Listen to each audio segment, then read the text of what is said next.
안녕하세요, 김호준입니다. 오늘 이라크의 쿠르드 자치정부가 분리독립 투표를 실시합니다. 소수 자치민족의 독립을 달가워할 중앙정부가 있을 리 없는 데다 유전지대가 투표지역이 포함돼 분리 시 경제적 손실까지 막대한 이라크 중앙정부는 군사 행동까지 거론하며 반대합니다. 자국 내 쿠르드족의 동조를 두려워하는 터키, 이란, 시리아 주변국들 또한 반대하고 있고, 이 지역과 이해관계가 있는 거의 모든 국제사회가 쿠르드 독립을 반대합니다. 쿠르드족이 이라크 중앙정부 및 주변 국가 갈등으로 영내 긴장을 고조시키는 것은 IS 소탕에 악영향을 끼친다는 것이 그 논리입니다. 참 뻔뻔합니다. 분리독립을 약속하며 이라크 전부터 IS 소탕 전까지 쿠르드를 최전선에 세웠던 나라들이 자신들의 이해가 걸리자 등을 돌리는 거죠. 자신들이 이기적인 만큼 역사적으로 수없는 대리전쟁으로 피값을 치러온 쿠르드 역시 스스로의 운명을 먼저 걱정할 권리가 있죠.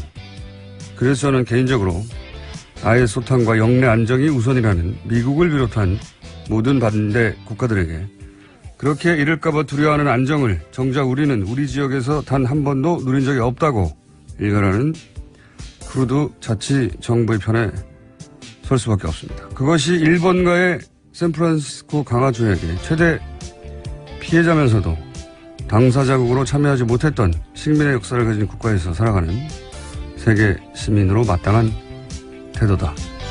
이런 생각이었습니다.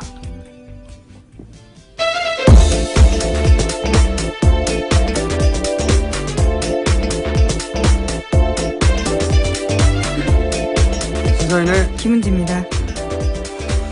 이 쿠르드 분리독립. 네. 저는 개인적으로 관심이 많은 사건인데, 샌프란시스코 강화조약에 우리가 최대 피해자인데, 일본에. 예. 우리를 제외한 것은 당시 우리 입장에서 보면 미국의 배신이에요. 예. 왜냐하면 처음에는 우리를 넣어준다고 했다가 강화조약 당사자로. 일본이 반대해서, 그러니까 미국은 피해자인 우리 요구가 아니라 가해자인 일본 요청을 그때 들어줬거든요. 예. 그때 독도 영유권도 미국이 인정을 하게 되고, 우리 입장에서는 배신이죠. 예. 그게 60여 년 전에 있었던 일인데, 예. 이 쿠르드 자치정부도 미국 배신을 여러 번 겪었어요. 예. 이 얘기는 나중에 할 기회가 있을 것 같긴 한데, 가장 최근만 해도 이제 사담 후세인하고 미국이 대결을 했죠. 여러 차례. 예. 근데 유화 정책도 몇 번 있었어요. 그때마다 쿠르드 이용하고 또 배신하고 했는데, IS 소탕전에서도 이제 쿠르드를 독립을 미끼로 끌어들였죠. 최전선에. 예. 근데 이제 와서 이 독립투표를 미국이 가장 앞장서서 반대하고 있다. 미국의 쿠르드 정부 입장에 보자면, 자치정부, 미국의 배신이다. 뭐 이런 거죠. 그런 차원에서 한번 다뤄봤고요. 자, 첫 번째 뉴스는 뭡니까? 네, 북한과 미국 간의 말폭탄 대결과 기싸움이 도를 넘어서고 있습니다. 시작은 트럼프 대통령이었는데요. 지난 19일 유엔 총회 연설에서 북한을 완전히 파괴하겠다, 김정은은 로켓맨이다 등의 이야기로 북한을 자극했습니다. 그러면서 시작되었는데 23일에는 북한 리용호 외무상이 유엔 총회 기조연설에서 트럼프 미국 대통령을 상대해서 트럼프 대통령은 정신 이상자, 거짓말의 왕초, 악의 대통령, 투정꾼 등의 표현을 표현했습니다. 그러자 또 트럼프 대통령은 자신의 트위터에다가 만약에 리용호 외무상이 리틀 로켓맨의 생각을 되짚은 것이라면 그들은 오래가지 못할 것이다 라고 썼습니다. 이 유엔 총회 연설에 이렇게 자극적인 문구를 트럼프 대통령이 연설에 포함하는 것을 천분들이 말렸다고 하죠. 천분들이 말렸고, 그런데 이제 본인이 집어넣은 것 같아요. 왜냐하면 전날까지도 참모들은 연설문에서 없었다고.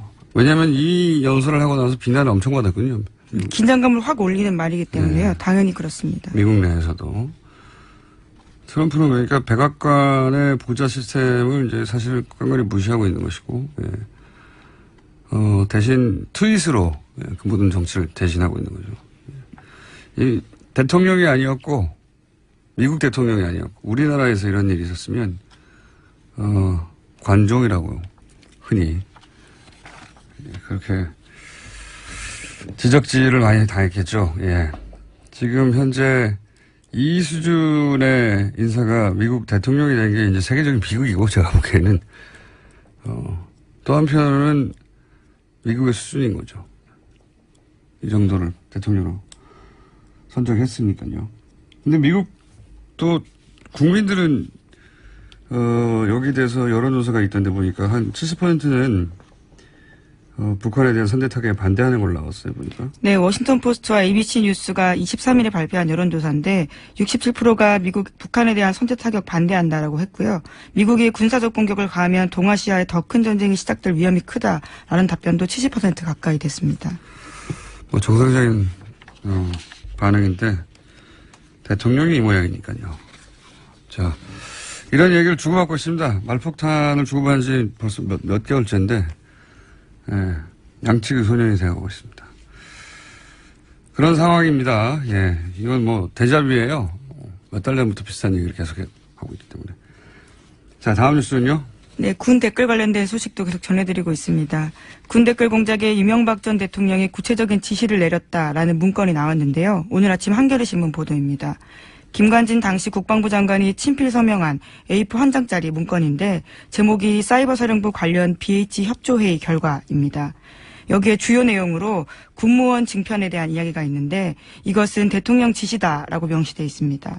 또 대통령께서 두 차례 지시하신 사항임을 명문화 강조라면서 이명박 전 대통령의 지시임을 굵은 표시로 강조되어 있습니다. 이게 좀 문건으로 나왔다는 게 뭐 추정하거나 짐작하거나 그런 게 아니라 문건으로 대통령이 지시한 사항이다. 군무원 학대, 사이버 사령부의 군무원 학대인 거죠. 예, 댓글 공작을 하고 있는. 근데 이제 대통령 국방장관 정도의 임명에 개입하는 것이 군 장성도 아니고요. 영관급도 아니고요. 군도 아니고 군의 군무원을 확대하라는 지시를 두 차례나 했다는 것은 그 군무원들이 뭘 하는지 알고도 지시했다고 밖에 볼 수 없는 문서로 된 최초의 증거죠, 현재. 네, 여기 또 주요 이슈에는요, 대응하는 것들이 한미 FTA나 제주 해군기지, 탈북자 인권 유린 등이라고 쓰여 있습니다. 지시를 받았다는 것이고, 대통령이 직접 알고 있었다는 사이버 사령부의 활동 내역을, 그리고 더 늘려라, 부족하다. 그런 문건이 처음으로 나왔다는 거죠.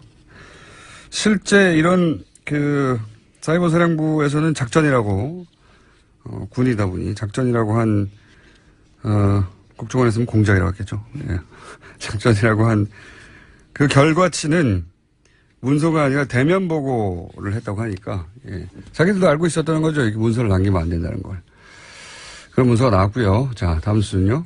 네, 어버이연합의 추선희 사무총장이 검찰 조사를 받았는데요. 지난 21일에 피해자 신분으로 나갔습니다. 당시에 한 진술이 눈길을 끌고 있는데 2010년에서 2011년 경부고속도로 죽전휴게소에서 중소기업을 운영한다는 남성을 10번 정도 만나서 한 번에 최대 300만 원씩 후원금을 받았다라고 진술했다고 합니다. 국정원 직원인지 몰랐다는 주장이잖아요. 예. 예, 근데 바로 그 다음날 또 검찰에 가서는요. 다르게 이야기를 합니다. 당시에 문제의 남성이 국정원 심리전단의 댓글 책임자인 민병주 전 단장이었다라고 이야기했다고 합니다. 처음에 몰랐다고 했다가, 예. 그 민병주 전 단장이었다고 다음날 얘기한 것도 저는 뭐 사실이 아닐 거라고 보는 것이 1급입니다. 심리전단 단장이 국정원. 예. 국정원 심리전단이 확대되고 나서 1급으로 바뀌었거든요. 2급에서. 1급이 200만 원 들고 10번이나, 예.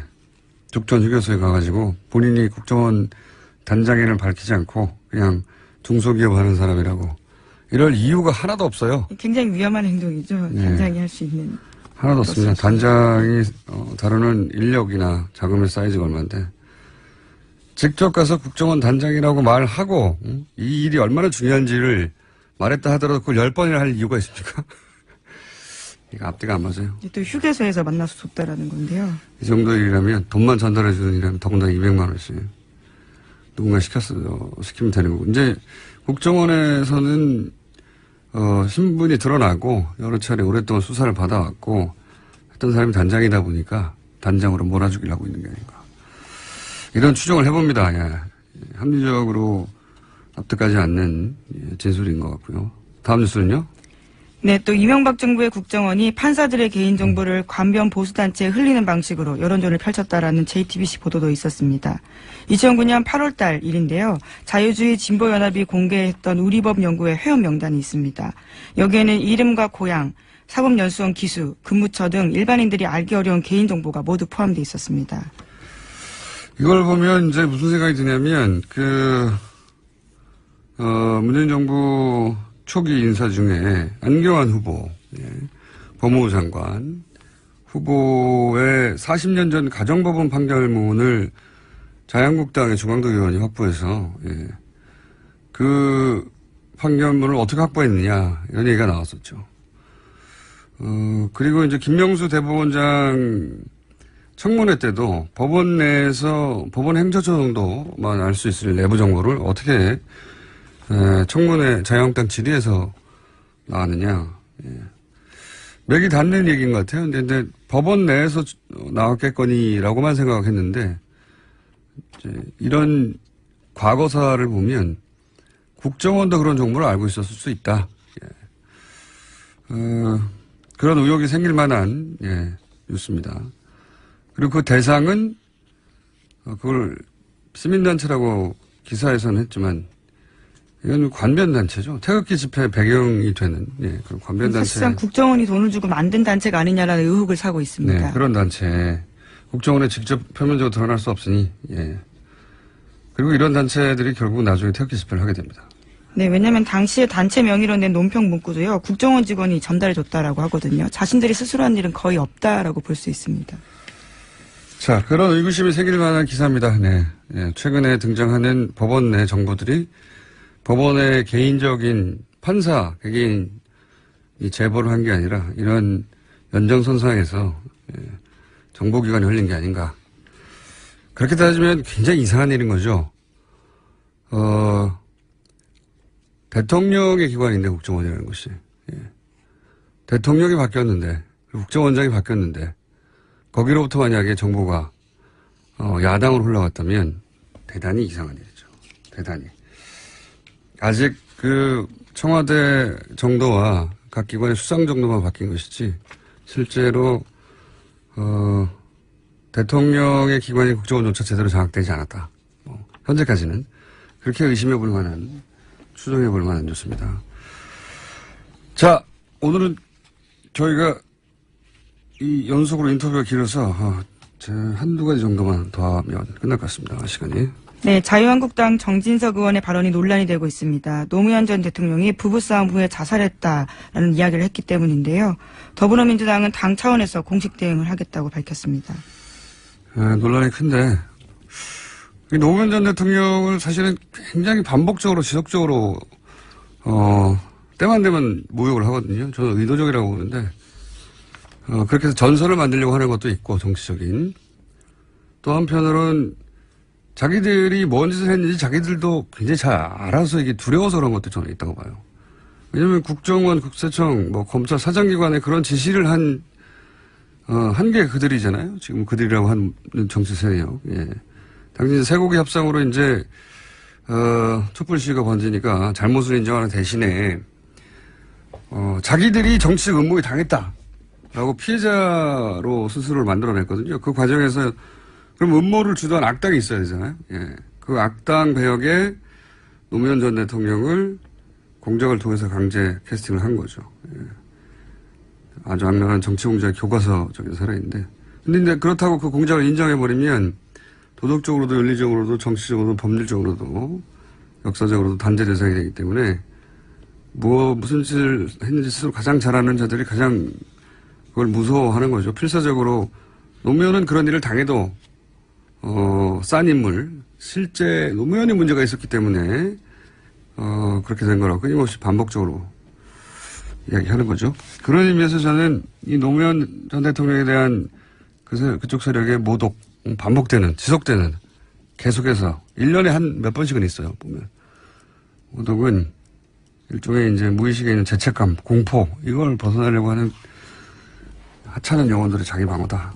그렇기 때문에 이 타협 없는 소송이 아마도 앞으로 진행되지 않을까. 어차피 반성은 안 합니다. 그쪽은. 반성하면 죽는 줄 알아요. 자, 여기까지 하고요. 오늘은 일찍 끝내야 되겠습니다. 네. 시사인의 김은지였습니다. 감사합니다. 남경필 경기도지사와 이재명 성남시장이 최근 설전을 연일 벌이고 있죠. 예. 오늘은 먼저 더 작은 지자체랑 이재명 성남시장을 연결해서 어떤 이유에서 이 설전이 벌어지고 있는지 그 입장만 들어보겠습니다. 안녕하십니까? 더 작은 지자체장 성남시장. 예, 이재명입니다. 반갑습니다. 네. 시장님하고 그 다음에 경기도지사하고도 연결을 내일은 해볼까 합니다만 내일이 앞으로. 우선 남경필 지사가 경기도 청년 지원 사업을 벌이고 있는데 시장님이 비판을 먼저 하셨습니다. 왜 비판하셨습니까? 지금 경기도가 새로 하려는 사업 중에 청년들에게 1억을 마련해 주겠다 이런 정책이 있어요. 네. 청년연금 1억 정책이라고 보통 하는데 이게 대상자가 말입니다. 원래 국민의 세금으로 특정인한테 혜택을 주는 정책이라고 하는 거는 네. 대상자의 상당수가 혜택을 봐야 되겠죠. 가능하면 많은 사람이 그리고 이제 금액도 좀 적절해야 되는데 이게 지금 경기도 청년들이 보통 한 300만 명 정도 됩니다. 경기도가 상정하고 있는 청년이. 예. 그 중에서 한 2, 3천 명을 골라가지고 1억을 마련해 주겠다. 이런 황당한 정책을 만들고 있는 거예요. 이게 예를 들면 대상자가 1% 예를 들면 1,000억, 시민 세금 1,000억을 가지고 1억을 만들어주기 위해서 경기도가 5천억씩 부담한다고 하면 5천만 원씩 예. 2,000명이 대상이 되지 않습니까? 2,000명. 그러면은 경기도 300만 청년 대상자 중에서 0.1%가 안 됩니다. 0.1%에게 1억의 절반을 만들어주겠다. 1억을 만드는데 절반을 부담해주겠다. 이런 정책이라서 첫째로 대상자가 극히 희소하다. 1000분의 1 정도에 미달한다. 그러니까 매우 사행적이다. 이게 완전히 로또다, 로또. 그런 뜻이고요. 두 번째로는 무슨 1억을 이렇게 좋아합니까? 그러니까 이 대상자도 매우 적은 그리고 국민의 세금은 많이 들어가는 그러나 대상자들이 보기에는 와 1억 이렇게 생각할 수 있는 정책을 만들었다는 측면에서 이제 포퓰리즘적이다. 그래서 제가 사행성의 포퓰리즘 정책이다라고 제가 말씀드린 거예요. 그리고 또 하나 더 말씀드리면 이게 이 논쟁이 처음 시작된 거는 이 1억 연금 통장 때문이었는데 얼마 전에 경기도가 청년 통장이라고 하는 사업을 이제 모집을 했어요. 그러니까 이거는 또 반반 가까이 돼가지고 1,000만 원 만들어준 통장 사업입니다. 1,000만 원을. 예. 1,000만 원. 그러니까 이것도 1,000만 원 그러니까 신청자가 최도했겠죠. 예, 인기가 막 올라가서 검색어에 상위에 올라가고 막 이런 일이 있었는데 저는 이미 시행하고 있는 1,000만 원 정도 만드는 것은 그런 대로 할 수 있다라는 입장이죠. 근데 이걸 남경필 지사께서 저한테 이 청년 통장 사업을 제가 반대한 것처럼 또 더군다나 청년 통장 사업에 응하는 청년을 모독한 것이다라고 호도를 해가지고 저를 좀 사과해라 이렇게 요구를 하셨어요. 제가 분명히 말씀드리면 저는 지금 현재 시행하고 있는 1,000만 원 만드는 청년 통장 얘기를 한 것이 아니라 도지사께서 앞으로 만들겠다고 하는 1억짜리 청년 연금 얘기를 했던 것이고 두 번째는 이 힘든 청년들이 이런 이제 정부 지방자치단체 정책에 응모해가지고 자기가 그 대상자가 돼보겠다 하는 청년을 비난하는 게 아니라 이 극소수만 해당이 되는 그리고 1억이라고 하는 엄청난 금액을 제시하는 이 잘못된 정책을 하는 경기도를 비판한 것인데 제가 청년을 비난했다고 저를 호도한 거예요. 이게 언어라고 하는 게 특히 정치인의 언어는 좀 명확해야 되는데 예를 든다면 이런 거죠. 국민을 무시하지 마라. 국민을 왜 개돼지 취급하느냐. 국민을 존중해라. 이렇게 말을 했더니 왜 국민을 개돼지라고 말하느냐. 국민에게 사과해라. 이런 거 비슷한 거예요.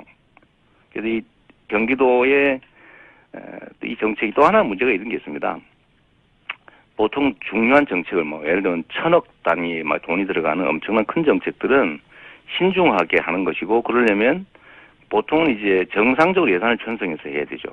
근데 올해 예산 편성해서 내년에 집행하고 내후년에 점검하고 이렇게 해야 되는데 지금 무슨 긴급 사업도 아닌데 추경에 편성해서 11월에 집행하겠다는 거예요. 이게 결국은 내년 선거 대비한 거 아니냐. 도민의 세금을 가지고 이런 지적을 한 겁니다. 그래서 요약하면 첫째는 대상자가 뭐 10%, 20%도 아니고 1%, 2%도 아니고 0.1%, 0.2% 이런 정도에 불과하다. 두 번째는 금액이 너무 과대하다. 세 번째는 시기상 왜 이걸 추경 편성해서 갑자기 11월부터 시행하겠다고 밀어붙이냐 뭐 그런 거죠. 알겠습니다. 대상이 너무 적고 추경 동원한 것은 선거용임 틀림없고 네. 그런 질문을 그런 답변을 하셨는데 여기서 이제 남경필 도지사 인터뷰를 저희가 네.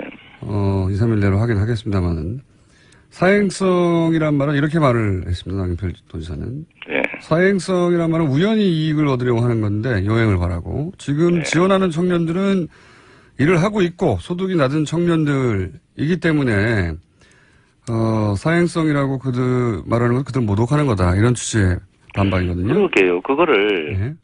예를 들면 성남시가 100억 정도를 들여서 대상자 전원을 상대로 100만 원씩의 청년 배당을 지급하면 100%가 대상 아닙니까? 네. 그걸 비난하는 것은 뭐 그야 뭐 예를 들면 80%만 줘라라고 할 수 있죠. 근데 만약에 이 100억을 들여서 대상자 10,000명 중에서 1000분의 1, 그러니까 10명만 골라가지고 10억씩 주면 이거 옳은 사업이겠습니까? 그렇지가 않죠. 예를 들면 이런 것처럼 도민 세금 1,000억을 들여가지고 그 중에서 한 2, 3천 명 뽑아가지고 4, 5천만 원씩을 대준다. 이러면 희망자가 얼마나 많겠어요. 대상자 무려 300만 명인데 그 신청하는 사람 중에 아주 극히 소수만 심사를 통해서 통과될 겁니다. 그러면 많은 기대를 갖고 신청했던 사람들은 그중에서 거의 대부분 탈락하고 일부만 될 텐데 또 대부분은 대상 신청조차도 못하게 되겠죠. 이런 정책을 만드는 도가 잘못된 거다. 왜 이런 쓸데없는 큰 기대를 갖게 하면서 실제로 선정될 가능성도 적은 이런 정책을 만드냐라고 도를 비판하는 것이지 알겠습니다. 청년 비판한 게 아니죠. 이게 정치인들이 객관적 사실을 호도하기 위해서 그야말로 국민들을 무시하는 행위 중에 대표적 사례라고 생각됩니다. 요 사안은 남경필 도지사도 할 말이 있으실 것 같으니까 그러시겠죠. 직접 들어보기로 하고요. 시장님의 논리는 이해했습니다. 네. 시장님의 논리는 시장님 말씀만으로는 별 문제가 없는데 또 구멍이 있겠죠. 뭐 그러겠죠. 남경필 도지사의 반론을 통해서 그 부분을 짚어보기로 하고. 그래서 제가 또 한 가지만 더 말씀드리면요. 반론을 대비해서. 반론을 미리 대비해서. 대비해서. 그럴 가능성이 있으니까요. 제가 1억 청년 연금을 만드는 통장 얘기를 했는데. 예. 제가 이미 시행 중인 청년 통장을 비판한 거라고 비틀은 거예요. 그것도 한번 여쭤봐 주십시오. 알겠습니다. 네. 예. 근데 이제 두 분이 이제 부딪힌 건 이번이 처음이 아니에요. 예. 네. 성남시가 추진했던, 복지사업을 두고도 대립을 한 적이 있습니다. 3대 무상 복지사업이던가요? 그 중에 이제 청년 배당이라고. 청년 배당. 네. 이건 왜 문제가 됐었죠? 그리고 지금 대법원에 가 있는 상황이 뭐 간단하죠. 왜 복지부에 승낙을 안 받고 네. 일방적으로 예산 편성해서 집행하려고 그러냐. 복지부의 최종 합의 승낙을 거치지 않았으니까 불법이고 무효다라고 하면서 이 예산을 집행하지 말라고 소송을 경기도가 성남시에다 제기한 겁니다. 네, 이번에는 그러니까 경기도가 성남시의 복지사업을 제동을 한 겁니다. 그렇습니다. 이제 당시에 박근혜 정부가 성남시의 이 복지사업을 마음에 안 들어서 좀 중단시키고 싶은데 법률상 기초자치단체에 정부는 제소할 수가 없으니까 경기도가 정부의 청탁을 받아들여서 대신 제소해 준 거죠. 그래서 제가 그때 당시에 이 청부 자해 소송이다 이렇게 말한 일이 있습니다. 왜냐하면 지방자치권을 침해하는 것이었기 때문에 자해성이 강하고 정부의 부탁을 들어준 거니까 청부성이다. 그래서 청부자해 소송이라고 했었는데요. 이게 왜냐하면 성남시의 자체 예산으로 성남 시민의 복지 사업을 지방자치법에 근거해서 하는 거라서 정부가 하라 말아 할 권한이 없는 겁니다. 그래서 지금까지도 대법원에서 결론도 안 나오고 있는 건데 제가 경기도에서 이런 말씀을 드린 이유는 본인들이 복지부와 협의가 안 끝났으니까 위법이다, 무효다라고 하면서 저희를 소송을 했는데 본인들은 복지부하고 협의가 안 된 아까 말씀드린 1억 만들어주는 통장 연금 사업이라고 하는 거를 복지부하고 협의 안 한 상태에서 마음대로 지금 예산 편성하고 있어요. 그러니까 자기는 복지부하고 협의 안 된 거는 위법 무효라고 해서 성남시를 상대로 금지 소송을 하면서 본인은 복지부하고 협의가 안 된 사업을 예산 편성해서 시행 11월에 하겠다는 거예요. 복지부하고 얘기가 안 된 건 확실합니까? 그럼요. 그것도 한번 물어보세요. 알겠습니다. 협의가 잘 될 거다라고 얘기하고 있더라고요. 잘 성남시는 협의가 안 되는 거고 자기들 거는 복지부하고 협의가 잘 될 걸로 예상되니까 한다. 이런 희한한 논리로 얘기를 해요. 그러면서 복지부가 최종적으로 협의를 안 해주면 예산 집행 안 하면 될 거 아니냐 이런 얘기인데 예산 편성 자체가 불법이라고 하면서 소송을 했거든요. 저희한테는. 왜 예산 편성했냐 이렇게 소송해놓고 왜 집행했냐를 소송하는 게 아니거든요. 무슨 얘기인지 알겠습니다. 네. 두 분이 이렇게 부딪히는 거는 뭐 결국 지방선거에서 경기도지사 선거 때 부딪힐 것 같으니까 지금 서로 막 때리는 거 아닙니까? 말하기는 그런데요. 예, 우리 김호준 총수께서는 저만 보면 꼭 어디서 선거 나가냐고 물어보세요. 저도 경기도민이니까 이제 도식적인 대답으로 저도 경기도민이니까 관심이 있는 것이고 경기도지사에 관심이 있는 것이고 이 정책에 뭐 사실은 이제 이 선거 관련해서는 이미 결심은 했습니다만 공개적으로 이걸 표명하는 것 자체가 예를 들면 아직 성남시장 임기도는 많이 남은 사람이 다른 데 제법에 관심이 너무 많은 거 아니냐라는 비난을 받을 수도 있고 하기 때문에 제가 발표만 안 하는 거다라고 좀 말씀드리고 싶네요. 발표만 안 하는 거라는 얘기는 내심 결정했는데 그 내심 결정은 내심 결정 실제 했습니다. 네. 그러면 그 결정은 공개적으로 경기도지사로 나가시는 것으로 결정이 된 건가요? 제가 선거 때문에 자기 주소지 옮겨서 이사 다니는 게 별로 그렇게 보기 안 좋다라는 말씀도 한번 드린 일이 있고요. 그럼 나갈 때는 경기도지사밖에 없었습니까? 거의 왜 통수를 하고. 알겠습니다. 자, 제가 시간 되면 이 얘기 한 번만 더 할게요. 예. 지금 뭐 1억 원 얘기 있지 않습니까? 예. 이 바른당 자유한국당 1억을 좋아하는 것 같아요. 이게 뭐 상징적인 숫자죠. 예. 네, 근데 1억 그러면 엄청난 서민들 입장에서는 꿈의 숫자 아닙니까? 예. 연금 1억이라고 하는 게. 그래서 1억이라는 걸로 정책으로 호도를 하려고 하는 측면이 있는데 이게 성남시의 자유한국당 시의원들께서 또 1억 얘기 또 하는 거예요. 셋째 나면 1억 주겠다 이런. 셋째 나면 1억 그래. 좋지 않습니까? 그거는? 주는 건 좋은데 예. 정책이라고 하는 게 대상자가 상당히 되고 금액이 적절해야 되는데요. 예. 더군다나 예산 규모도 고려해야 되는데 성남시 가용 예산이 한 1,500억 정도 됩니다. 근데 만약에 이 1억 받겠다고 셋째 낳을 사람이 1,500명만 성남으로 오면 성남시 파산이에요.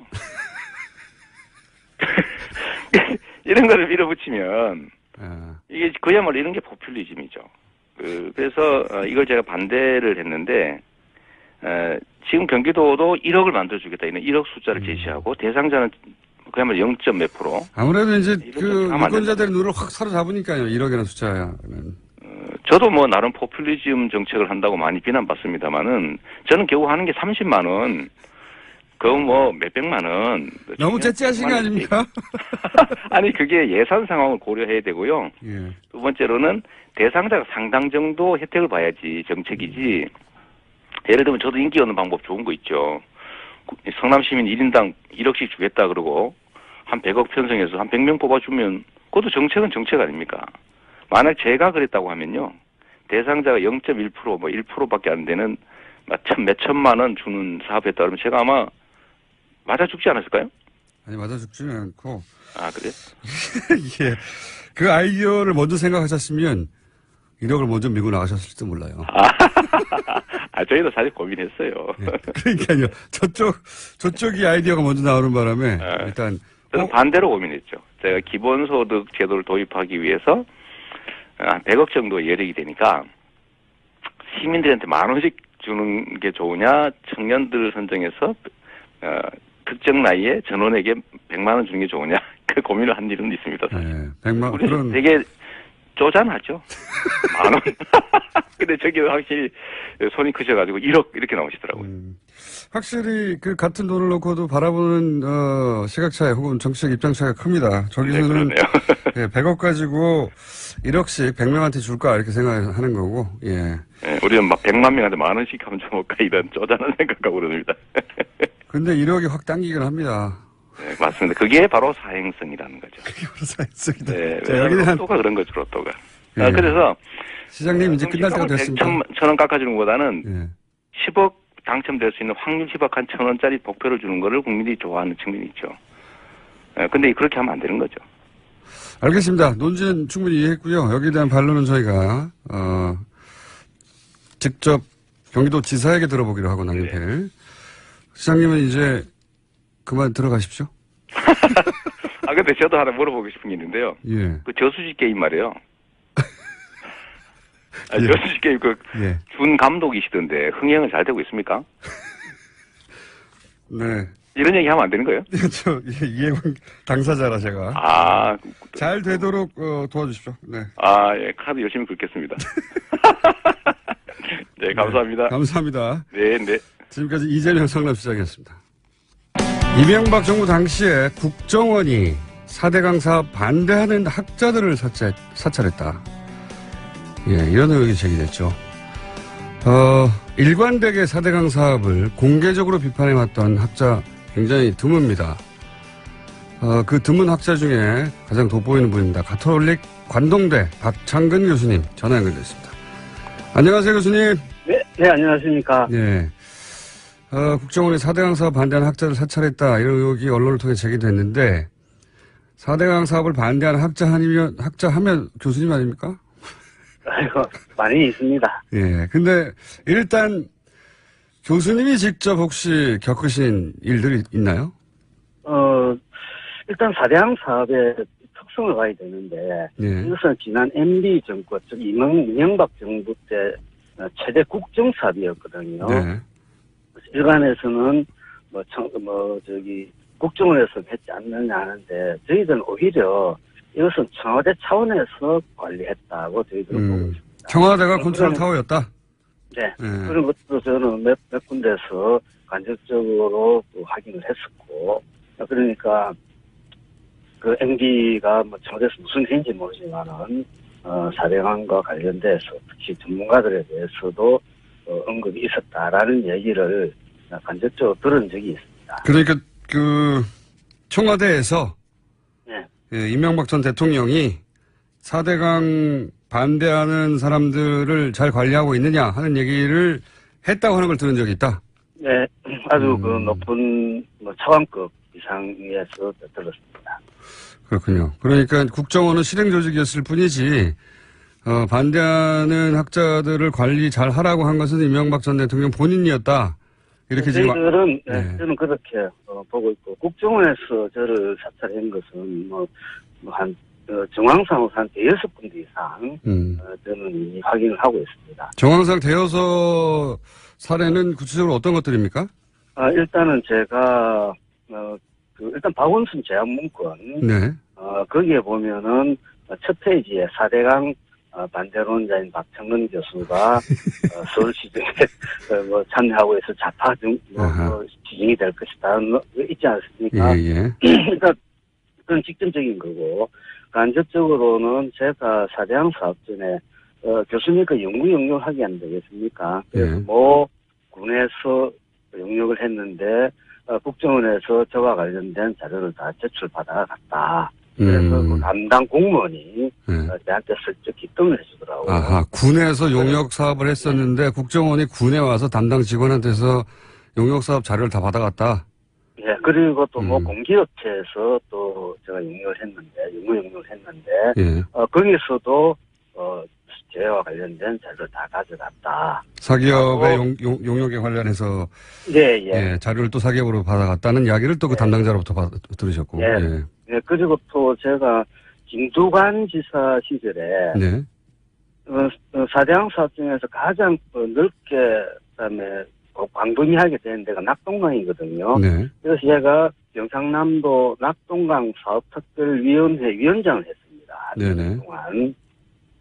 그때 제 지인으로부터 부산 창원 쪽에 있는 국정원 친구가 박창근 교수를 소위 해가지고 뒷조사를 해봤는데 연구와 관련돼서 뒷조사를 해봤는데 그렇게 심각한 건 없더라. 네. 라는 것을 또 이야기를 했었었고. 연구비 뒷조사. 예. 네.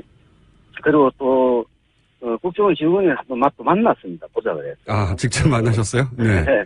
그래서 왜 보냐 그러니까 요즘 교수님 잘 지내시는가 예. 궁금해서 만났다. 그래서 선술집에서 소주 한잔 하고 있었고. 별다른 얘기 없고 국정원이 당신을 주시하고 있다라고 하는 메시지군요. 말하자면. 저는 그렇게 느꼈고 네. 그래 안 느꼈으니까. 그리고 또 최근에 이제 알았는데 제가 다니는 가톨릭 관동대학교에도 예. 수시로 국정원 관계자들이 전화로 예. 박창근 교수 잘 있느냐 라는 안부 전화를 했다고 그러는데 다행히 우리 학교는 가톨릭 재단이다 보니까 예. 일단은 구성원들 잘 보호해야 안 되겠습니까? 그래서 학교에서는 가능한 보호 차원에서 잘 해줬다고 그런 얘기 들었습니다. 그래서 제가 이것뿐만 아니라 몇 군데 또 더 정황이 있습니다만은 여러 군데서 국정원이 제 뒷조사를 하고 있구나. 특히 연구비와 관련돼서 조사를 하고 있구나라는 것을 느꼈고 어떤 데는 좀 지나니까 좀 괜찮은데 당시 초기에는 상당한 압박감을 느꼈습니다. 압박감을 느낄 수밖에 없죠. 예. 예. 그리고 또 그 당시 또 국토부하고 수상공사가 저를 또 사대강 사업과 관련해서 명예훼손으로 또 고소고발을 했거든요. 예. 그래서 경찰서도 이제 또 왔다 갔다 하고 국정원 친구들도 한 번 봤지만은 봤고 또 주위에서 전화로 교수님 국정원에서 모든 자료를 다 가져왔습니다. 알고나 계십시오. 이럴 때 가슴이 철렁하고 어떤 사람은 잠자기가 좀 그렇더라고요. 밤에. 그러셨겠죠. 혹시 전화는 도청되고 있지 않느냐. 전화는 당연히 도청되죠, 교수님. 그렇습니까? 물론 국정원에서 인정할 일은 없습니다만. 네. 예. 그러니까 그래서 많은 부분들이 생활에 있어서 많이 조금 디프레스가 됐는데 조금 압박감을 받았는데 그래도 큰죄를 안 졌으니까 뭐지 하겠나 그런 생각은 가지고는 있었습니다. 국가기관이 적어도 가장 힘센 국가기관이 본인을 타겟해서 이렇게 전방위로 뒤진다고 하면 당연히 위축이 되죠, 교수님. 그 위축됨에도 불구하고 계속 비판을 하신 게 대단한 겁니다. 사대강에 대해서 입장을 바꾸지 않고. 근데 이제 그런 사찰, 물론 본인이 인지한 것만 그 정도인 거면 그 외에도 많겠죠. 본인이 인지하지 못하신 것도. 네, 그렇습니다. 예. 그런데, 그 외에 직접 불이익, 예를 들어서 무슨 연구 용역을 하는데, 통과시켜 주지 않는다든가, 그런 직접적인 불이익은 없었나요? 많았죠. 가장 최근 예를 들면 한 2년 전인데, 모 대학 교수님하고 저하고 연구 과제를 신청을 해서, 예. 그 과제가, 일단 선정이 됐습니다. 선정이 됐는데.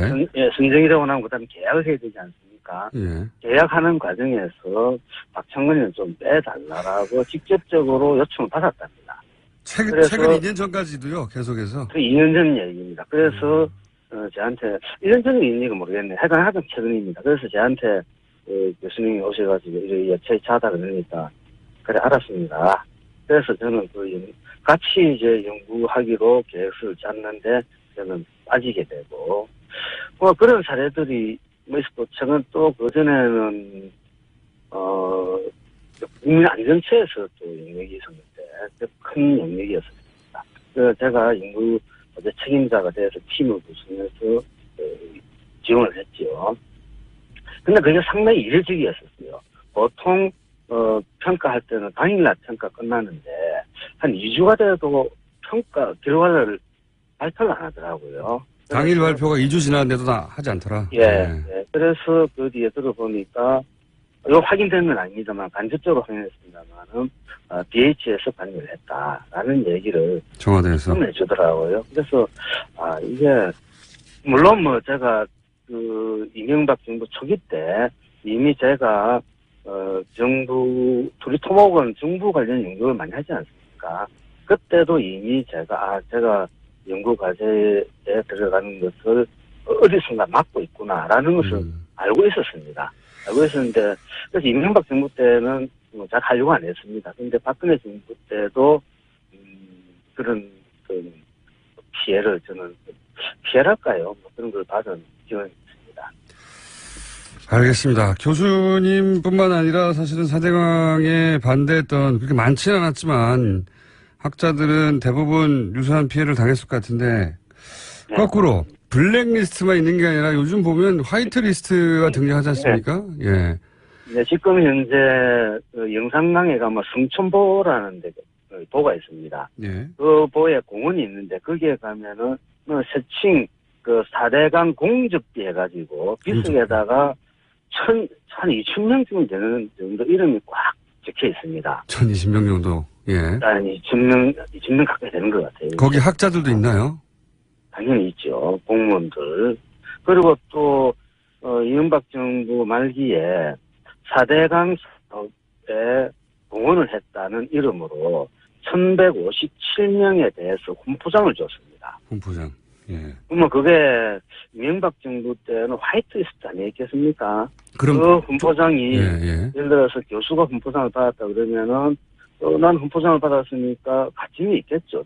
어떤 형태든지 간에. 네네. 저처럼 되어 있다 그러면 안만 해도 뭐 불리한 점이 있겠고. 교수님은 사찰을 받았고 이분들은 혹시 예를 들어서 지금 말씀하신 연구 영역에서 계속해서 제외된 교수님과 다르게 이분들은 지원을 많이 받았나요? 아시는 케이스가 있나요? 뭐 많은 아주 아는 케이스가 많습니다만은 모 대학 교수 한 분은 물론 뭐 자기 실력으로 연구비를 땄겠지만은 4대강 사업에 대해서 아주 찬성 논리를 예. 아주 집요하게 폈던 인물인데. 적극적인 찬성론자인데. 네. 근데 5년 동안 약 200억 원의 정부 연구. 5년 200억이요? 네.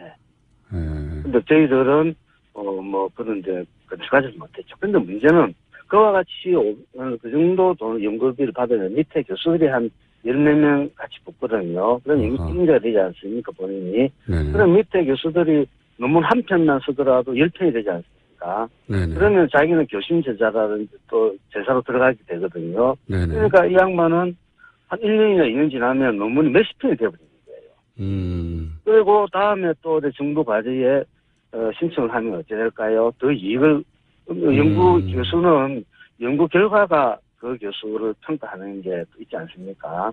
그러니까 연구 실적이 많으니까 또 좋은 평가를 받고, 또 연구 영역을 받고. 그러니까 저희들 같은 경우에는 정부 연구, 물론 저희들도 게을러서 있겠습니다만 아무래도 저희들은 연구도 이런 연구가 되거든요. 그런데 그런 친구들과 비하면은 저희들은 경쟁력에서도 점점 퇴화돼 가고. 그러니까 우리 사회가 정부가 잘됐든 잘못됐든 정부 정책에 찬성을 하면은 연구비도 많이 나오고 거기에 따라서 연구 실적도 높아질 가능성도 있고 다음에 또 다른 연구비도 할 수 있고 이런 어떤 잘못된 인식이 우리 사회에 퍼질 수 있다는 거죠.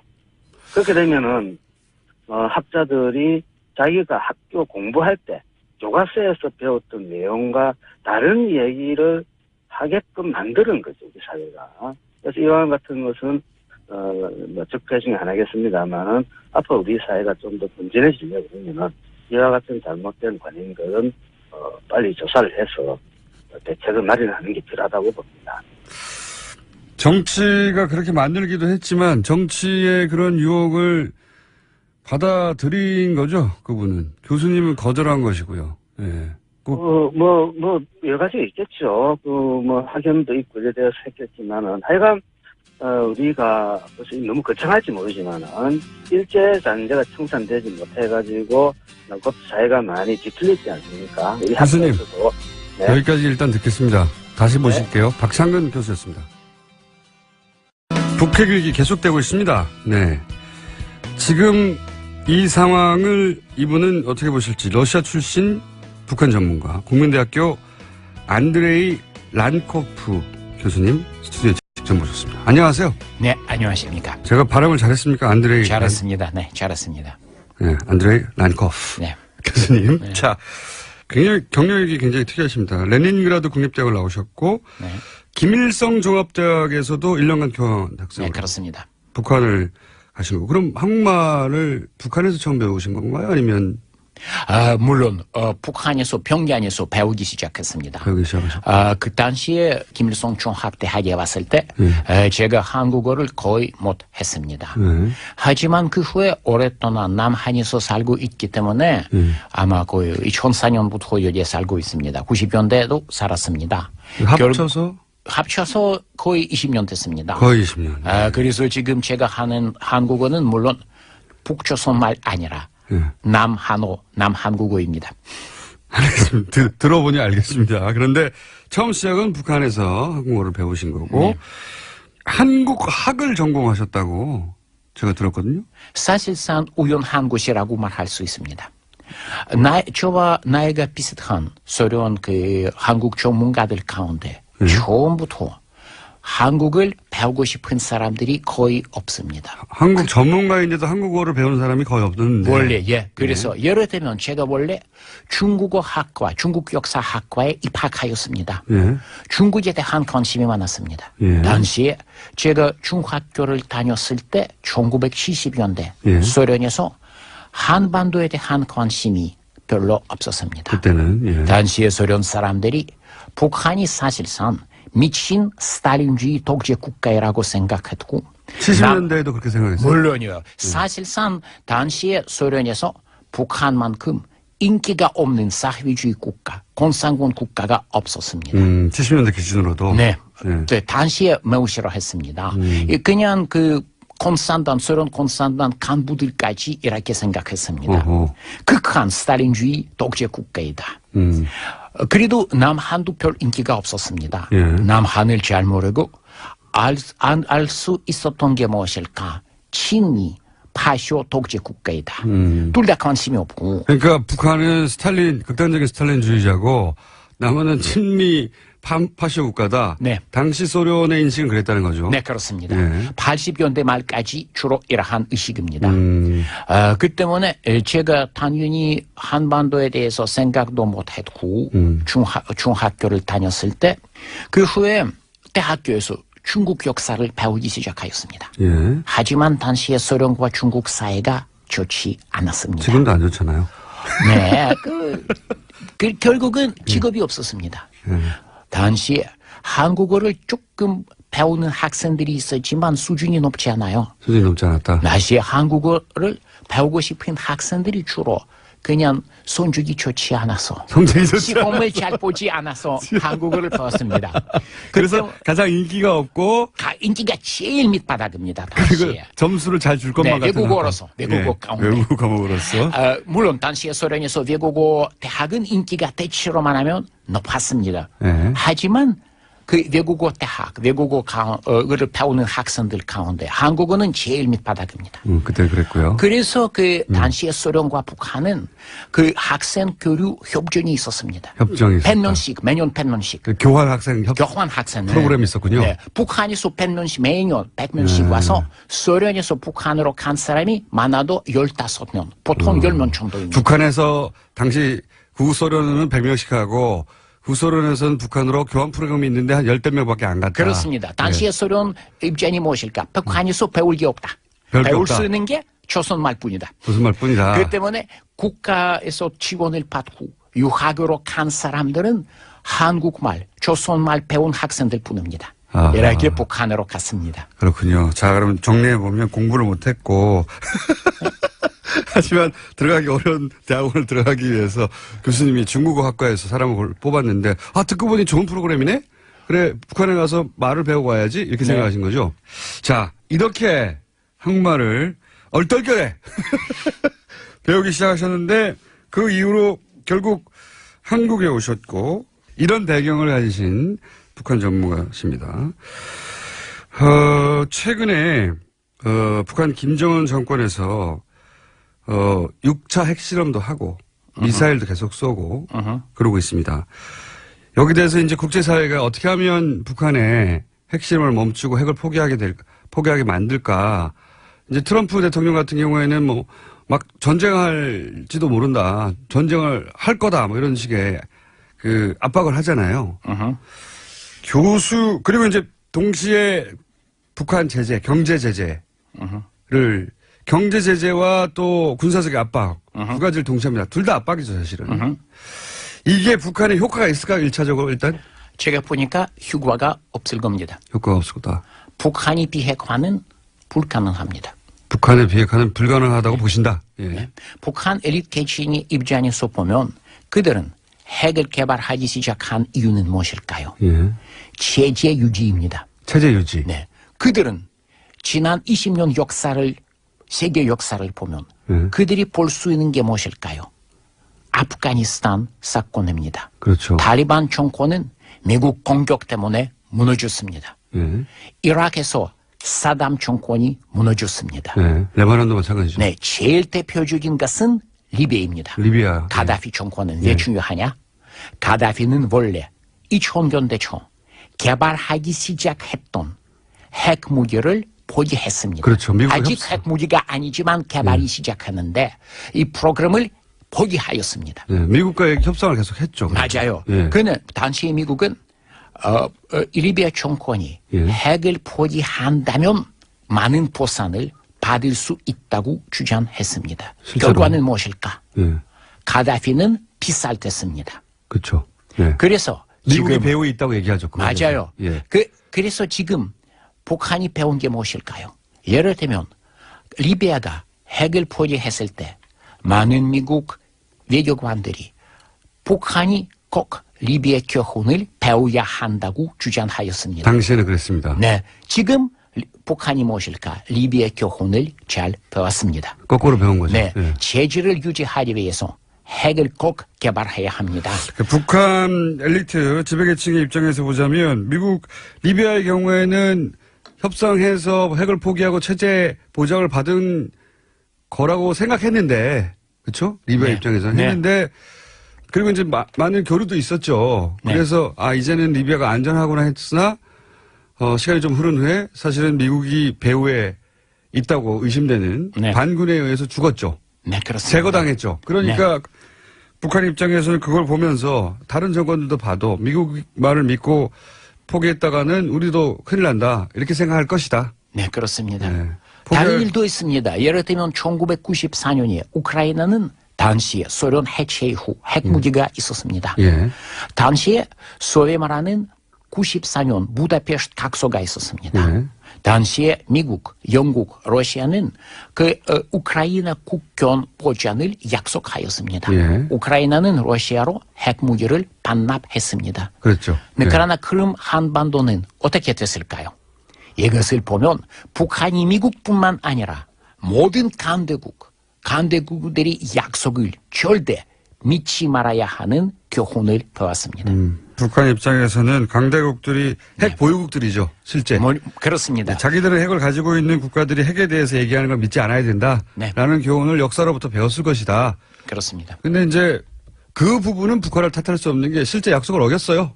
강대국들이. 간산 우리가 지금 강대국이 약속을 지키지 못하는 세계에서 살고 있습니다. 100년 전에도 거짓말 많지만 하지만 이만큼 강대국이 한 번 했던 약속을 쉽게 지키지 않고 위반하는 시대는 아마 처음입니다. 지난 10년, 20년 동안. 자, 그런 가운데 이런 상황에서 북한이 핵을 포기하면 자기 체제가 보장이 안 되는데 어떻게 포기하느냐? 사실상 그들은 핵을 포기한다면 체제를 지킬 방법이 없을 겁니다. 이것은 그들이 알고 있습니다. 뿐만 아니라 다른 문제가 있습니다. 북한 엘리트 계층은 비상구가 없다. 보통 그 혁명이 일어날 때 혁명 이후 새로 생긴 엘리트 계층이 옛날 혁명 전에 있었던 엘리트 계층과 비슷한 사람이 많습니다. 예를 들면 남한이 경우 남한에서 독립 후 친일파 출신들이 많이 있지 않았습니까? 흥미롭게 남한뿐만 아니라 산식과 달리 북한에서도 친일파 사람들이 많이 있었습니다. 북한에서도. 네, 김일성 시대 많이 있었습니다. 특히 누구요? 기술자들이요. 과학자들이요. 그때 그렇게 교육을 받았으니까요. 네. 예.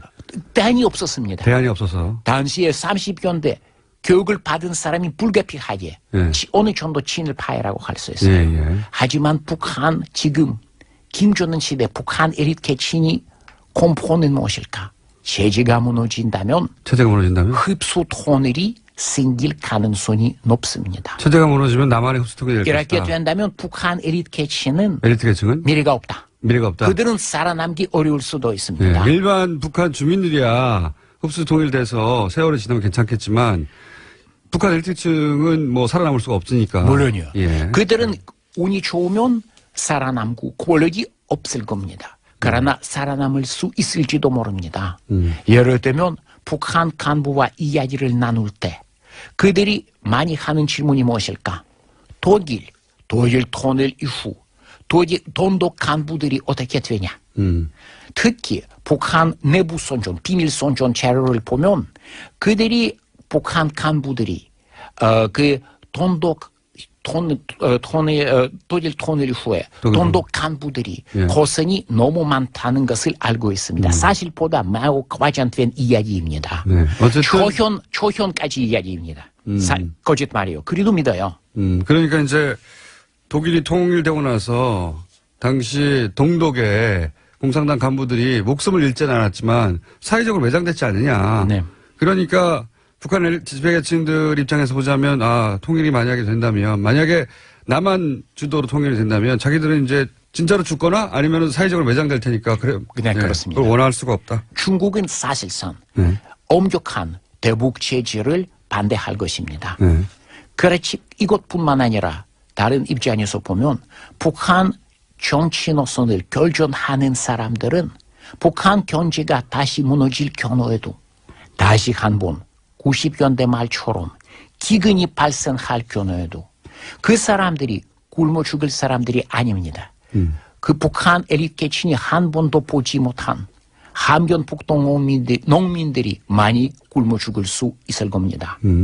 그러나 북한 엘리트 계층이 입장에서 보면 그들은 그 함경북도 농민들을 구조하기 위해서 자신이 사실상 그 권력을 포기하지도 않고 죽을 수도 있는 위기를 사실상 또 초래할 이유가 없습니다. 그러니까 농민들이 설사 경제 제재가 심해서 농민들이 굶어 죽더라도 농민들이 굶어 죽는 게 낫지 내가 죽는 것보다 낫지 물론이요. 내가 죽을 수는 없지 않느냐. 그렇기 네, 때문에 그렇습니다. 포기할 리가 없다. 네. 예. 그들은 그 체제가 무너지면 살아남기 어렵다는 것을 알고 있기 때문에 한 번도 보지 못하는 농민들을 위해서 자신이 생명을 희생할 의지가 아예 없습니다. 그거는 대단히 합리적인 말씀이신데 합리적인 주장이신데 자 그러면 북한은 핵을 포기할 이유가 없다는 것까지는 네. 이해했습니다. 그러면 미국이 이제 군사적인 옵션 얘기를 자꾸 하잖아요. 결국은 전쟁 얘기를 계속 하는데 그리고 좀 트럼프 대통령 뭐 북한 완전 파괴 뭐 이런 얘기도 하고요. 네. 미국이 그렇게 북한을 선제 공격할 가능성은 어떻게 생각하십니까? 가능성이 원래 조금 있었지만 네. 지금 거의 없습니다. 지금은 없다. 예. 네. 아니 없다는 것보다 거의 없다고 거의 합시다. 없다. 예. 왜냐하면 원래 트럼프 후보는 예. 사실상 한반도 상황을 잘 알 수가 없었기 때문에 잘 모르니까. 그 성제 공격 이야기를 많이 했습니다. 잘 모르니까 처음에는. 네. 하지만 그 지난 몇 개월 동안 예. 트럼프 행정부 사람들도 그 한반도 사실을 어느 정도 배울 수가 어느 정도 배웠다 있었습니다. 이제. 네. 네. 어떨까요? 그들이 아는 게 무엇일까? 지금 수도권 문제입니다. 수도권. 수도권. 네. 예. 북한은 아무 때나 수도권을 공격할 수 있습니다. 그러니까요. 그래서 거기에서 그 장사포들이 많이 있지 않습니까? 북한의 장사포들. 네. 그 장사포들이 많이 배치되고 있는데 그 북한 측은 대량살상 무기를 쓰지 않아도 수천 명이나 수만 명 사람을 몇 시간 안에 죽일 수 있는 능력이 있습니다. 네. 뿐만 아니라 미군 기지까지 공격할 수 있습니다. 네. 결국은 무엇일까? 제2차 한국 전쟁입니다. 그렇죠. 하지만 미국 측은 그 제2차 한국 전쟁에 대한 공포가 많습니다. 물론 미국은 가끔 미국뿐만 아니라 모든 강대국은 가끔 중동이든 아프리카이든 파병 작전을 하고 있습니다. 네. 하지만 예를 들면 시리아나 그 어떤 중동 나라에서 파병할 때 전사자들이 수십 명밖에 많아도 수백 명밖에 없습니다. 예, 실제로는. 네, 이라크 견우에 수천 명이 있는데 예외적인가요? 예. 한반도에서 전쟁이 발발한다면 진짜 미국 측 전사자들이 많이 생길 것입니다. 미국 측도 경제적으로도 손실이 큽니다. 이것은 매우 위험한가요? 지금 트럼프 대통령은 이 사실을 알고 있습니다. 이제는 알고 있다. 네. 예. 그 때문에 제가 보니까 미국이 군사 조치, 즉 성제 공격을 할 가능성이 이 올해 2월, 3월보다 많이 떨어졌습니다. 이제 없다. 완전히 거의. 없다고 할 수 그렇죠. 없습니다. 사람이 트럼프 대통령이 조금 성격이 특수적인 사람이라고 할 수 있습니다. 하지만 그 예측 불가능한 사람이 아니라도 예측하기 어려운 사람. 그래도 가능성이 높지 않습니다. 예, 그런 걸 감안하더라도, 예, 왜냐하면은 교수님 분석으로는 초반에는 트럼프 정부가 한반도 상황을 잘 이해 못했는데 이제 이런 위기가 고조되어 가면서 점점 배우게 되는 거죠. 예, 보고로 받게 되고 그렇게 되면 당연히 이 남북한의 사람들, 우리 남한 사람, 북한 사람도 많이 죽겠지만 여기에 있는 미군들도 많이 죽고 실제 그런 피해를 감당하기 어렵고 미국이 전 세계에 파병하지만 대부분 작전에서 몇십 명 정도 사망하는 수준에 불과한데 여기서는 뭐 엄청난 숫자가 죽을 수 있고 그리고 경제적 손실도 엄청나고 그런 피해를 감당할 수 없다는 것을 점점 배워가고 있다. 네. 이런 말씀이신 것 같고 그래서 가능성이 점점 떨어지고 그나마 남아있는 건 트럼프가 워낙 특수적인 사람이라 네. 그런 표현도 좀 이해했습니다. 워낙 좀 이상한 사람이라 특수적인 사람. 특수적인 그런 변수가 있긴 하나 가능성 매우 낮다라고 보시는 거고. 자, 그러면 중국의 영향력도 그렇게 크지 않다고 보십니까? 지금 점점 그렇게 보여지는데? 거의 없습니다. 거의 사실상 없습니까? 중국은 북한 체제를 북한 체제? 공개시킬 능력이 있습니다. 능력은 있죠. 예. 능력 있지만 이렇게 할 이유가 없습니다. 아, 능력은 있어 할 이유가 없다. 왜 그럴까요? 왜 그럴까요? 정치에서 대표적인 선택은 아주 나쁜 것하고 덜 나쁜 것하고 그렇죠. 선택해야 그 사이에 선택해야 합니다. 대부분 그렇죠. 네, 중국은 북핵을 문제라고 생각합니다. 네, 문제죠. 중국은 공식적으로 핵 보유 국가 5개 예. 핵 보유 국가로 인정된 나라들 중에 하나입니다. 그렇죠. 예. 사실상 절대적인 군사력을 갖고 있습니다. 네. 절대적인 군사력. 그 때문에 중국은 핵무기 확산을 반대할 이유가 충분히 있습니다. 자기들만 가져야 되니까요. 북핵은 바로 핵무기 확산에 대한 비확산에 대한 위험한 도전이다. 그렇죠. 가로막아야 한다. 예. 하지만 북핵보다 더 큰 위험이 있습니다. 그 위험은 북한 혼란입니다. 아하. 중국 입장에서. 중국 입장에서는 핵무기라고 하는 것보다 북한 전체가 혼란에 빠지고 그리고 뭐 난민들이 발생하고 북한 불확실성이 굉장히 높아지고 이런 게 더 나쁘다는 거죠. 네, 그렇습니다. 네. 중국은 핵 개발을 가로막기 위해서 대북 제재에 사실상 참가하고 있습니다. 네. 하지만 미국이 희망과 달리 진짜 엄격한 대북 제재를 지지하지 못할 것입니다. 예. 이유는 매우 엄격한 제재는 북한에서 심한 경제 위기를 초래할 수 있습니다. 예. 그 위기는 정치 위기를 초래할 수도 있습니다. 네. 결국은 북한 체제가 무너질 수도 있습니다. 네. 내전 상태, 무정부 상태가 생길 수도 있고 중국 입장에서 보면 이것은 북핵보다 더 위험한 것입니다. 알겠습니다. 그러면 이 문제, 이 상황에서 이제 방법은 이제 보수 정당, 자유한국당 같은 보수 정당에서 전술핵 혹은 핵무장 해야 한다라고 주장하지 않습니까? 이런 주장에 대해서는 어떻게 생각하세요? 핵무장은 제가 개인적으로 생각하는 게 그 순수한 전략적인 입장에서 남한이 핵을 개발할 이유가 있다. 예. 하지만 전략적 입장에서는 네. 예. 그러나 핵을 개발하지 못할 것입니다. 못할 것이다. 왜 그럴까요? 왜냐? 한국은 무역 의존도가 많습니다. 그렇죠. 남한은 핵을 개발하기 시작하자 국제사회는 여러 가지 대남 체제를 실시하기 시작할 것입니다. 특히 중국입니다. 예. 중국 입장에서 보면 남핵은 북핵보다 더 위험합니다. 왜? 남핵 때문에 얼마 후에 일본 핵, 그렇죠. 대만 핵, 예. 동남아 핵까지 생길 수 있습니다. 그렇죠.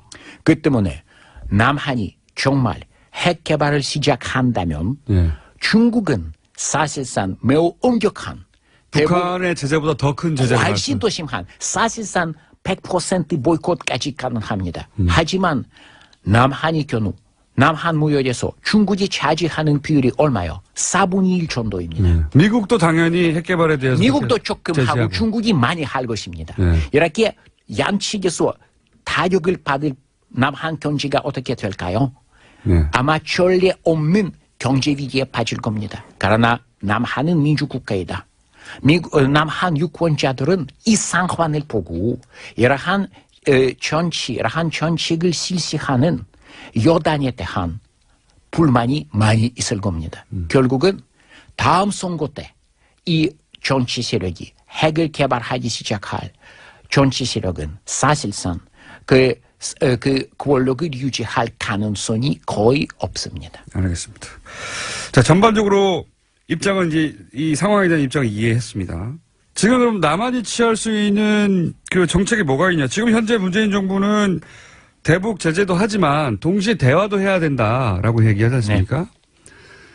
거기에 대해서 야당은 지금 무슨 소리냐? 너무 유화적이다. 지금 더 강한 제재를 외치고 있고 제재도 하지만 동시에 대화의 노력도 계속해야 된다. 이런 입장이에요. 교수님은 지금 이 상황에서 현 정부가 취할 수 있는 최선의 자세는 뭐라고 보십니까?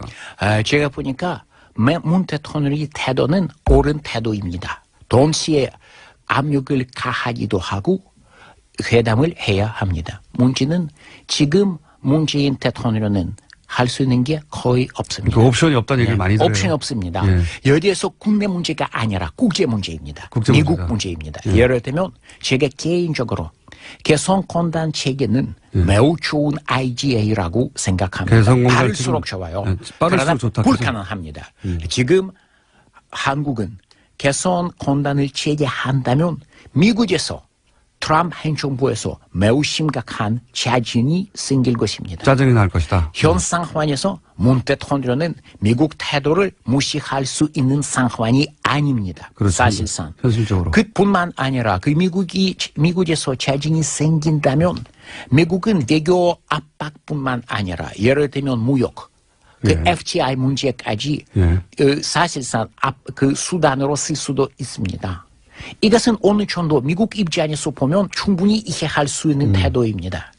그러나 이와 같은 상황에서 미국과 필요 없는 갈등을 진짜 피해야 하기 때문에 사실상 현 단계에서 대한민국 정부가 할 수 있는 게 많지 않아요. 그러니까요. 그러나 희망이 하나 있습니다. 희망이 있습니까? 네, 희망은 2, 3년 후에 타협이 가능할 수도 있습니다. 2, 3년 후에? 네, 북한은 미국을 공격할 수 있는 대륙간 미사일을 배치한 다음에 타협에 대한 특히 핵 동결에 대한 관심이 있을 수도 있습니다. 그러니까 이게 이제 오히려 핵을 개발을 하고 완전히 가지게 되면 그러면 협상 타협에 나오게 될 것이다. 그렇습니다.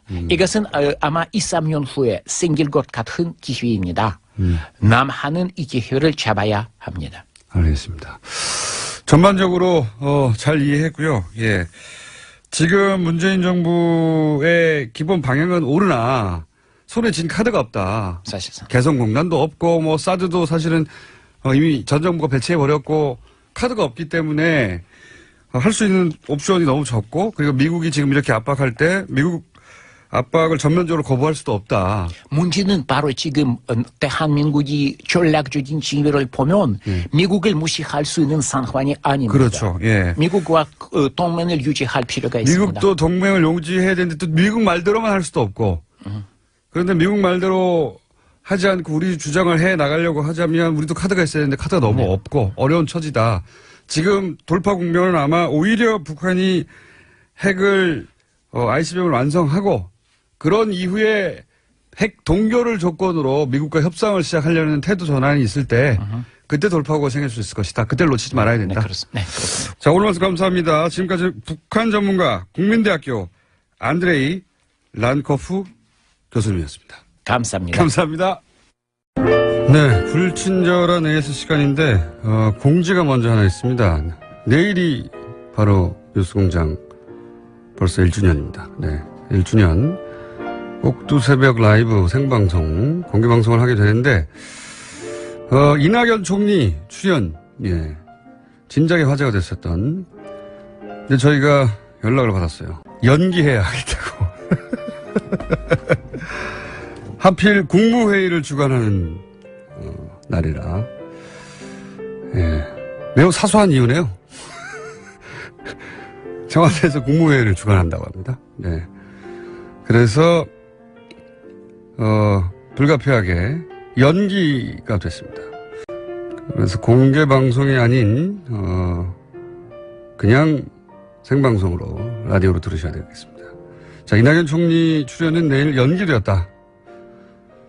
그리고 내일 오전 6시 10분부터 입장할 수 있습니다. 네. 전 제작진이 소정의 기념품을 드린다고 하고 공개방송 직후에는 저도 몰랐던 사실이네요. 사인회가 있다고 하네요. 저도 모르는 사인회가 내일 있습니다. 사진 촬영. 아니 이건 나도 모르는 행사가. 그리고 세계 최초로 공개방송에서 저희가 고기를 드립니다.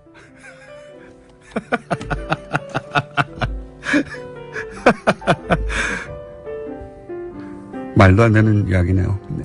어쨌든 내일 방송은 고기를 드시면서 보게 되실 것이다.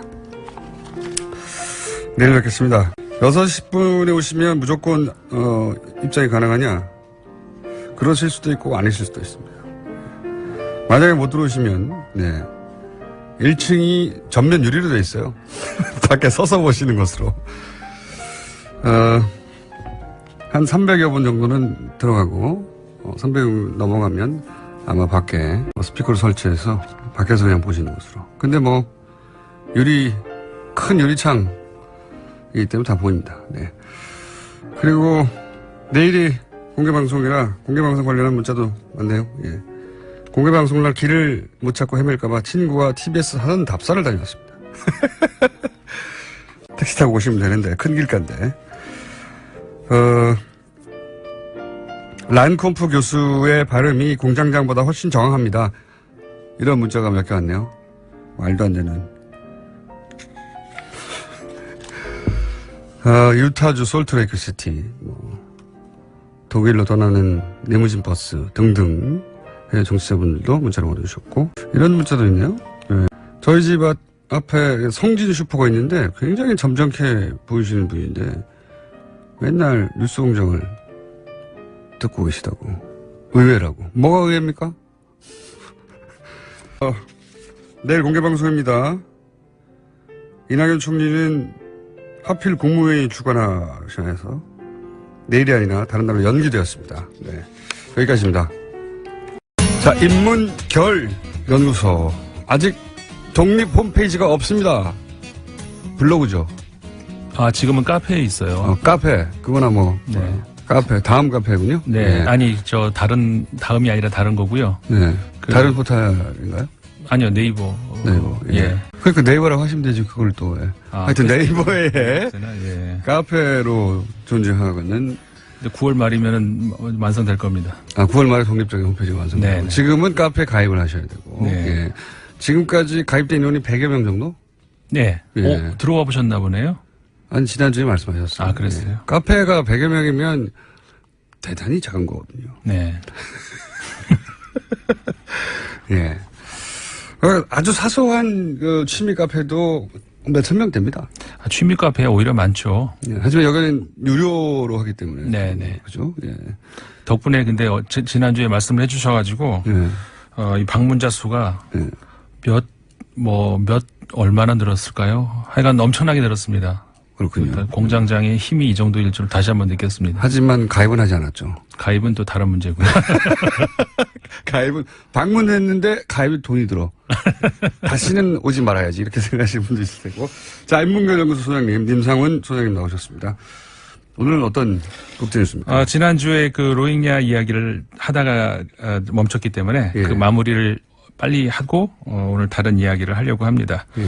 로힝야 지난주에 제 기억으로는 그 발생했던 원인, 네. 왜 그런 일이 났었는가 이제 그런 이야기 중심으로 말씀을 드렸었고 어쨌든 간에 지금 벌어지고 있는 일이고 이게 당분간 어떻게 당장 해결될 수 있는 그런 문제로 보이지는 않는데 결국 그런 일이 발생할 수밖에 없는 것이 그리고 불행하지만 앞으로도 뭐 그런 일이 발생하지 말라는 일이 보장이 없는 것이 결국 우리가 국가의 문제를 생각하지 않을 수가 없는데요. 국가라고 하는 것. 그러니까 우리말로는 국가라고 하면 분명해 보이지만 이게 서양어로 예를 들어서 영어로 하자면 네이션하고 그 컨트리하고 스테이트하고 굉장히 의미하는 바가 다양하지 않습니까? 근데 거기서 오는 어떤 혼동 그런 것이 있었던 것 같아요. 어쨌든 그래서 그 국가라고 하는 것이 무엇인지 사실 근대 국가가 만들어질 때는 예. 시민들이 자신들의 생명과 재산을 지키기 위해서 자신들의 그 자유의 일부분을 반납을 하고 예. 어디다 반납을 하느냐 이제 그게 거대한 어떤 장치 그거를 이제 영국의 홉스라고 하는 철학자는 그 괴물이라고도 불렀고 리바이어탄 또 프랑스의 철학자 루소 같은 사람은 그걸 관리할 수 있는 유일한 대상은 시민들이다 이렇게 이제 얘기를 했는데 그러한 그 국가 그러니까 이게 괴물이냐 아니면 시민의 어떤 그 시민이 권리를 가지고 있는 어떤 그런 장치냐 그 문제가 영원한 숙제지만 지금까지의 국가의 모습은 괴물이 적어도 지금 현재의 미얀마 사태를 봤을 때는 괴물로 존재하고 있는 것 같다. 그렇게 볼 수밖에 없는 것이 사실 국가의 단위하고 민족의 단위하고는 전혀 일치하지 않기 때문에 그렇죠. 예. 사실상 그 로힝야족은 소위 우리가 이제 셈족, 햄족들이 포함되어 있는 어떻게 보면 굉장히 큰 규모죠. 인도 유럽어를 구사하고 있는 큰 예. 종족의 가장 어떻게 보면 동쪽에 위치해 있는 아주 예. 소수 민족이고 그러다 보니까는 이 아시아권의 그 불교라든가 이런 그 종교를 가지고 있는 아시아권과 충돌을 하는 딱 그 지점에 있는 거죠. 가장 그러니까 서구 넓은 범위에서의 서구인 중에서 가장 오른쪽이죠. 그러니까 동쪽에 있는 민족이기 때문에 그 영역이 앞으로 계속해서 어떤 뭐라고 할까요? 민족 간의 갈등, 종교 간의 갈등, 그런 언어권 간의 갈등의 어떤 뭐라고 할까요? 계속되는 어떤 분쟁지역이 될 수밖에 없을 것이다. 근데 그게 국가가 해결해 줄 수 있는 그런 문제가 지금 못 되고 있다. 이런 것이 안타까운 문제고 결국은 이것은 중재할 수 있는 것은 이제 국제사회에서의 부단한 관심일 수밖에 없는데 공장장이 지난주에 말씀하셨던가요? 방송 끝나고 얘기했던가요? 영국이 책임져라. 영국도 상당 정도 책임이 있다. 왜냐하면 그렇죠. 영국이 이들을 이주시켜서 사실은 토착민들의 그랬기 때문에 땅을 뺏어서 토착민들이 뭐랄까요 복수심을 가지게 된 역사. 그렇죠. 기본적으로 인도가 그러니까 영국이 만들어낸. 네. 그 관리자로서 로힝야족을 활용을 하는 그러고서 그 인도가 독립하고 미얀마 독립하고 그러면서 영국은 그냥 떠나버리고 나몰라라 그렇죠. 떠나버리고 네. 이렇게 되면서 벌어진 일이기 때문에 어쨌든 간에 책임 있는 그 이따가 두 번째 주제에서도 말씀을 드리겠습니다만은 어쨌든 한 100여 년 전에 그 제국주의 유럽이 만들어 놓은 어떤 그런 불행 그런 씨앗 그 씨앗이 잉태해서 지금 꽃을 피운 것이 그러니까 불행의 꽃이죠. 지금에 와가지고 이런 그 곳곳에서 벌어지고 있는 일들이기 때문에 유럽 사회가 어쨌든 간에 큰 책임 의식을 느껴야 한다 이렇게 생각을 합니다. 저도 최근의 세계 분쟁들은 뭐 아프리카든 중동이든 지금 이 로힝야든 그 뿌리를 찾아가면 다 서구가 그렇죠. 예, 서구가 지배하다가 떠나면서 자기들 마음대로 그어놓은 네. 국경선이나 자기들 마음대로 이주시킨 사람들, 자기들 마음대로 만들어낸 국가 단위 이것 때문에 다 씨앗이 됐고 지금도 여전히 고통받고 있는 거죠. 맞습니다. 예. 그래서 서구에서 이 사태에 대해서 그냥 비난만 하는 걸 보면 무책임하다 대단히. 맞습니다. 네. 그러니까 그 인권이라고 하는 문제에 대해서 서구가 이제는 아시아에 가르치려고 들지 말고 본인들이 행동으로 옮겨야 할 때가 아닌가 이런 생각이 듭니다. 자, 그래서 아웅산 수지 얘기는 뭐 다음 기회에 할 것 같은데 그건 너무 길어서. 네. 아웅산 수지가 그럴 수밖에 없는, 그러니까 잘했다는 게 아니라 그럴 수밖에 없는 국내 정치적도 그렇죠. 지형도 있긴 그거는 있어요. 민족, 인권 이런 문제라기보다는 국내 정치적인 어떤 그런 네. 기관에서의 문제이기 때문에 거기는 그럼 뭐 또 다음 기회에 또 네. 얘기를 할 기회가 있을 겁니다. 그러니까 아웅산 수치를 비난할 거면 사실 동시에 같은 정도로 애초에 원인 제공자인 영국에 대한 국제적 비난도 같이 있어야 맞습니다. 야, 전적으로 동의합니다. 영국 니네도 돈 내라 여기다가. 왜냐하면 바로 옆에 방글라데시 너무 가난하거든요. 받아들일 수가 없어요. 그 같은 인종인데. 그렇죠. 자, 다음 뉴스는 뭡니까? 자, 어제 독일에서 총선이 있었죠. 이제 그 메르켈 가장 관심을 가질 수 있는 부분이 과연 메르켈 총리가 4선에 성공을 할 것인가. 여기서 이게 이제 가장 어떤 예견이 됐었죠, 근데. 어느 정도 얘기가 됐었습니다. 지지율이 높아가지고. 예, 그래서 사실상 이번 선거 독일 선거를 앞두고 너무 맥 빠진 선거다. 이런 저 분석들이 많이 나왔었는데 물론 결정적인 공식적인 최종 결과는 더 있어야 되겠습니다만 아마도 거의 결정적인 그 결과가 나왔습니다. 32.8%가량이 CDU와 SU 그러니까는 기민당과 그 기사당 연합 현재의 그 여권이죠. 차지할 것 같습니다. 제1당이 될 것 같고 그다음에 SPD 그러니까는 3인당이 20.4%가량 획득할 것으로 보입니다. 여기까지는 1, 2등이 어느 정도 예상이 된 것이었는데 그다음에 3위를 차지할 것으로 예상되는 정당이 극우 정당이에요? 그래, 극우 정당이죠. 독일을 위한 대안이라는 이름을 가지고 있는 AfD라고 하는 독일 이름을 가지고 있는 정당입니다. 13%를 얻을 것으로 좀 예상이 되고 있어요. 그다음이 자민당, 그다음에 좌파당, 그 녹색당 이런 순으로 이렇게 차지할 것으로 보이는데 전체적으로 보면은 지난 2013년 선거에 비해서 이번에 그 여당의 표수가 많이 줄어든 것은 사실입니다. 지난 선거 때의 결과는 311석을 얻었었거든요, 여당이. 근데 이번에는 아마도 이건 물론 추측입니다. 바뀔 수 있습니다. 238석 정도를 얻지 않을까. 그러니까는 제1당은 맞습니다만은 그 과반 이상을 차지하기 위해서는 지난 2013년 선거보다 어려울 수도 있다. 물론 아마도 과반을 확보를 할 겁니다. 그러니까 다른 연정을 통해서. 하지만 좀 더 힘들 수도 있다. 근데 누구를 파트너로 할 것이냐. 지난번에는 소위 말해서 우리가 거대 연정이라고 해가지고 3인당까지 참여하는 아주 그런 대연정을 하지 않았습니까? 독일은 그런 연정 없이는 사실은 운영이 안 되죠. 그렇죠. 어렵습니다. 50% 넘는 정당이 나온 지가 없어요. 없으니까. 지금까지 제 기억으로는 한 번도 없었습니다. 그래서 3인당이 참여할 것이냐. 그렇게 되면 안정적인 어떤 전국을 이끌어 갈 수는 있겠죠. 하지만 3인당이 이번에는 아마 참여하지 않을 것이다라는 것이 거의 확실시 되고 있고요. 3인당의 지금 그 총수였던 슐츠 이번에는 패장이죠. 패장인데 연정을 참여할 것인지의 질문에 대해서 본인은 그럴 생각이 없다라는 생각을 분명히 얘기를 했고요. 이 3인당의 패배에는 저희 방송을 직접 출연해 주신 슈레드 전 총리의 책임도 일부 있습니다. 그렇죠. 한참 피치를 올리는 선거 기간에 네. 우리 러시아 기업과의 관계 그게 이제 노출되면서 네. 저희 방송에 나와주셔서는 감사하긴 한데 사실 독일 총선에는 인격적으로는 훌륭한 분이라고 할 수 있는데 매력적인 부분이 있는데 네, 맞습니다. 근데 이제 아까도 말씀드렸습니다만은 독일 지금 정치에서 가장 걱정거리라고 할 수 있는 것이 아까 말씀드렸죠. 제3위를 차지할 것으로 예상되는 그리고 연정이 어떻게 되느냐에 따라서는 제1야당이 될 수도 있는 그 연정에 따라서는 극우 정당이 지금까지는 지난 선거까지만 해도 원내 의석이 없었습니다.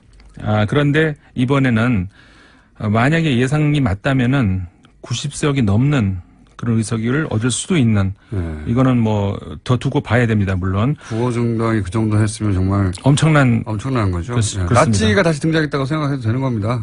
뭐 나치까지 안 가겠지만 어쨌든 간에 나치를 옹호하는 발언들도 많이 했습니다. 그래서 그게 그거죠 뭐. 결국 이게 그 메르켈 총리를 그럼 우리가 어떻게 평가할 수 있을 것인가? 메르켈 총리 그 지금까지 선정을 제가 뭐 이렇게 비난하고 싶은 생각은 없습니다. 하지만은 지금까지 메르켈 총리가 보여줬던 어떤 정책 중에서는 애매모호한 것들도 사실 많이 있었습니다.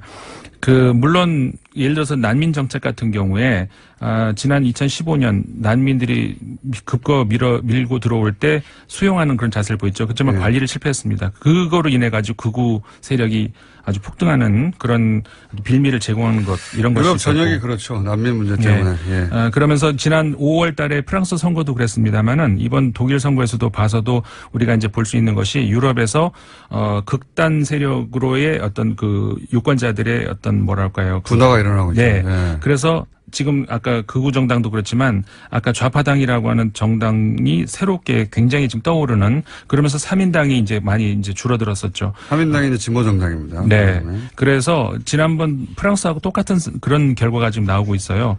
중도가 줄어들면서 표는 계속 중도가 집권을 하게 되죠. 하지만은 결국은 집권을 하게 되는 것이 유권자의 마음을 얻어서라기보다는 상당수가 분산이 되면서 그러니까는 자신들의 지지표가 지금 많이 빠져나갔습니다. 양쪽, 오른쪽, 왼쪽으로. 하지만 결과적으로 집권은 하고 있습니다만 큰 위기로밖에 볼 수가 없다. 알겠습니다. 할 수 있습니다. 요약은 여기까지 하고요. 다음 주 다시 뵙겠습니다. 임상훈 소장님이었습니다. 내일 공개방송을 뵙겠습니다. 안녕!